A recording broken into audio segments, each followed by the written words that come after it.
Tony M, and today I'm going to review a movie called Three Idiots, which is one of my favorite movies, not to be confused with the 1920s classical comedy show, The Three Stooges.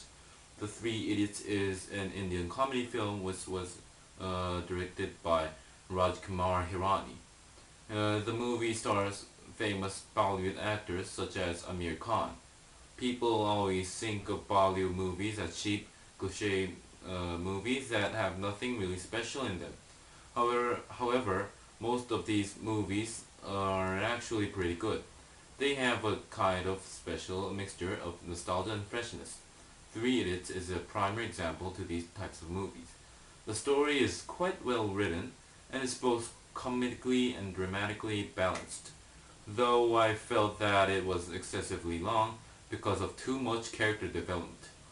This film feels like it focused too much on the development of the characters rather than focusing on the actual progression of the story.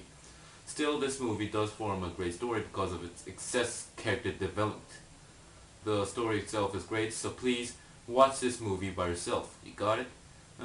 Next, the acting in this movie, well, it's kind of cheesy in some way, but it's still entertaining. The actors did a great job of bringing charm and life to the characters, but they did feel unnatural and sometimes even bizarre in the actual stage of acting. They always seem overly pissed or overly satisfied. They did, however, perform well in making a realistic, three-dimensional character. The special effects are boring, generic, and crappy, even for 2009 standards. I mean, look at this rubbery baby. Gosh. Even though I certainly wasn't expecting Hollywood standards, but these effects look like they came from a 90s indie film.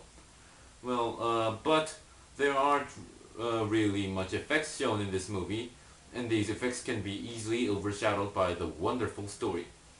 The moral in this movie is not all about your everyday things that you hear thousands of times from your boring parents. It's about rebelling against stale tradition and about the true way to achieve success. While the moral begins to have some sense in a slow pace, it eventually becomes fully mature and solid.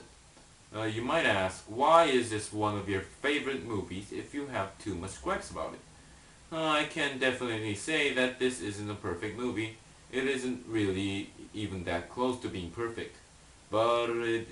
But even though this movie has some notable flaws, it has a wonderful story which is completely balanced by both comedy and drama.